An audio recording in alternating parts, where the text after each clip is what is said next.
বন্ধুসকল অঞ্জলি ধাৰাবাহিকখনৰ সোমবাৰৰ খনতে সঁচাকৈ বহুত ইণ্টাৰেষ্টিং হ'বলৈ গৈ আছে। য'খনত আমি দেখিবলৈ পাওঁ যে মঞ্জিতে মাকক মল্লিকাই যে তাক মিছা বদনাম দিছে ইয়াৰ বিষয়ে কয়। এতিয়া অঞ্জলি ধাৰাবাহিকখনৰ সোমবাৰৰ খনতে আমি দেখিবলৈ পাম মঞ্জিতৰ মাকে মল্লিকাই কোৱা কথাবোৰ দেউতাকক ক'ব আৰু যাৰ বাবে দেউতাকে এই কথাবোৰ বৰদেউতাকৰ লগত আলোচনা কৰিব। এতিয়া বাৰু বৰদেউতাকে বাৰু মঞ্জিতক কি ক'ব জানিবলৈ পাব আপোনালোকে অঞ্জলি ধাৰাবাহিকখনৰ সোমবাৰৰ খণ্ডটিত। এইফালে অঞ্জলি ধাৰাবাহিকখনৰ যোৱা খণ্ডটিত আমি দেখিবলৈ পাওঁ উৰ্মিলাই মঞ্জিতক তাইৰ ককায়েকে যে সুৰজৰ লগত কিবা কৰিছিল ইয়াৰ বিষয়ে কয় আৰু এই কথাটো গম পোৱাৰ পাছত মঞ্জিতেও এই ৰহস্য ভেদ কৰিব লাগিব বুলি কয়।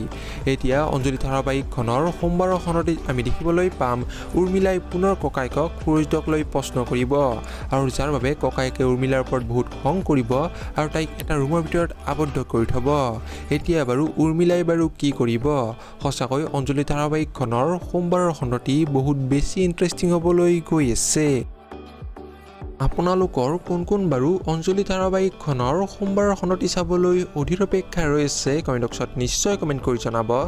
আৰু ভিডিঅ'টো চাই যদি ভাল পালে তেনেহ'লে প্লিজ এটা লাইক দি যাব আৰু এনেকুৱা ভিডিঅ'বোৰ পাই থাকিবলৈ আমাৰ চেনেলটো ছাবস্ক্ৰাইব কৰি দিব। ধন্যবাদ।